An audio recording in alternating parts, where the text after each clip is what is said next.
Bunnicula, Chapter 5. Chester goes into his act. The next morning, I was awakened by a scream. Robert, Robert, come down here right away. There's something wrong in the kitchen. For a moment, panic seized me. I thought she'd run out of dog food, but then I remembered the events of the previous evening. Mr. Murner came bounding down the stairs. Chester! Chester! I cried. Did you see Mr. Murner? His face has turned white.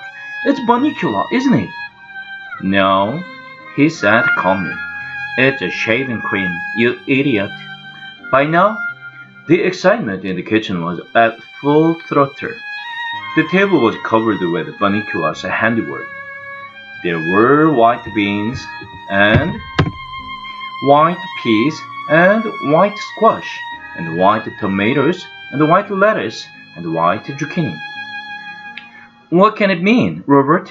Mrs. Murner was saying. I'm getting worried. One tomato is a curiosity, but this is unheard of. There must be something wrong with our refrigerator. That's it. It's turning all the vegetables white. But look, she said. I left these tomatoes on the windowsill, and they are white too. And this squash I left in the bowl on the table. At that moment, Pete and Toby came into the kitchen. Holy cow! What's going on? Hey, maybe it's a vegetable blight, Mom. Could that be, Robert? Did you ever hear of anything like that? Well, no. Actually, that is, I've heard of a blight, but nothing like this. Chester leaned my way. This will take forever if we leave it up to them. Sometimes human beings can be so slow. I started to answer him, but he wasn't heading for the table. What about that friend of yours in the agriculture department? Oh, Tom Cragen? Could we call him and ask him if we're doing something wrong? It's DDT, Mom, Peter interjected. I know about this stuff. It's because you buy vegetables that aren't organic. All vegetables are organic, Peter, Mrs. Murner replied. That's not what my teacher says. See, Toby, I told you this would happen. They're using chemicals on our food, and if you're not careful, you will turn white too. Like that? Robert, couldn't you take that shaving cream off your face? Oh, yes, of course. Where's my towel? I know I brought it down with me. For that matter, where was Chester? I'd seen him going toward the table, but I'd lost track of him listening to all that talk about DDT. I just hoped that they didn't use any of that stuff where they grew chocolate cupcakes. Pete, did you take my towel? Why would I take your towel? Dad, I don't shave. Just then, the door swung open. I could not believe my eyes. There was Chester, with Mr. Murner's towel draped across his back and tied under his neck like a cape. That was strange enough, but on his face was an expression that sent chills down my spine. His eyes were wide and staring. The corners of his mouth were pulled back in an evil grimace. His teeth were bared and gleaming in the morning light. He cackled menacingly and threw back his head as if he were laughing at all of us. I thought he had completely lost his mind. There's my towel. What's the matter, Chester? Were you cold? Mr. Monroe bent down to take the towel from Chester. Before he could lay his hands on it, Chester flipped over onto his back, closed his eyes, and folded his paws over his chest. It was a hideous sight. He opened his eyes wide. With a paws outstretched, He slowly lifted his head. His eyes glazed and vacant. Soon, the upper half of his body followed, all in one smooth flow, until he was in a sitting position. Hey, Dad, did you leave your brandy glass out last night? Chester is acting a little weird. Well, son, cats are funny creatures. I glanced at Chester. He wasn't laughing. Psst, Chester, what are you up to? I'm a vampire, you dart. Can't you tell? I'm trying to warn them. Well, it's not working. You'd better think of something else. Chester frowned, apparently deep in thought. So you see, Toby.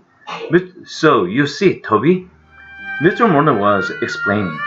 All cats are as individual as all people. Maybe he just wants to get our attention. Isn't that right, kitty cat?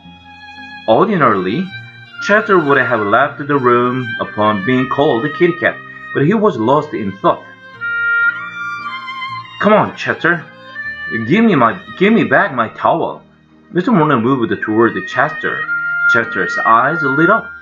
He looked at me and smiled. I sensed I was not going to like what he had in mind.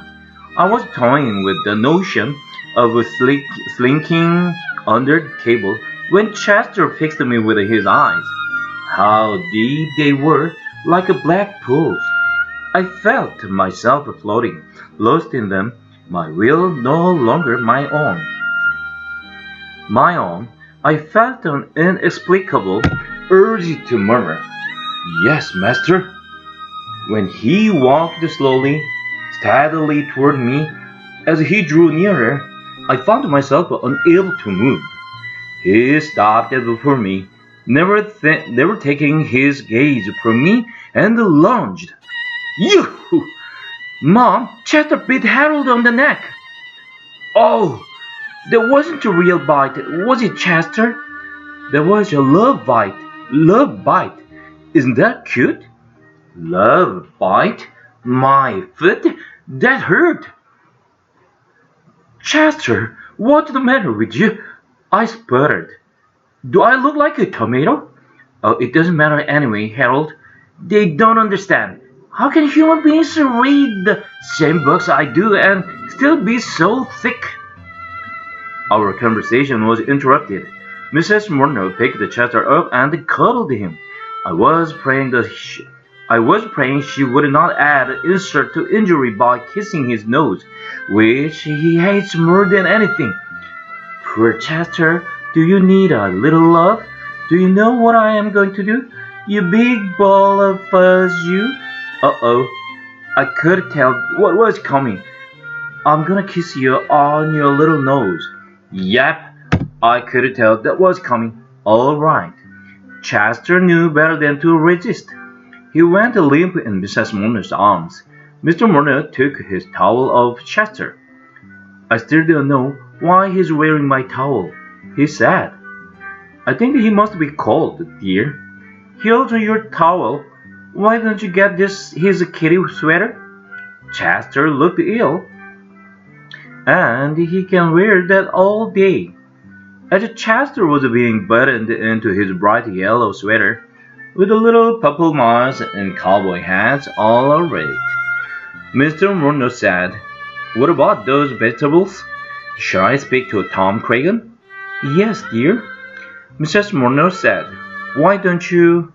I'm sure there's some explanation. In the meantime, I'll change markets. To tell you the truth, I'm really much more worried about Chester. We'd better keep our eye on him. Chester and I did not speak until late afternoon. I was busy nursing my neck, and Chester was busy hiding under the sofa, too embarrassed to be seen. When we did speak at last, it was a brief exchange. Hey, Chester, I called when he finally crawled out from under. We don't have to worry about any vampire bunnies anymore. All you have to do is stand outside his cage in that sweater, and he will laugh himself to death. Chester was not amused. That's right. Make fun, all of you. No one understands. I tried to warn them, and they wouldn't heed. Now, I'm gonna take matters into my own hands. Whereupon, Chester and his 16 purple mice went into the kitchen for dinner.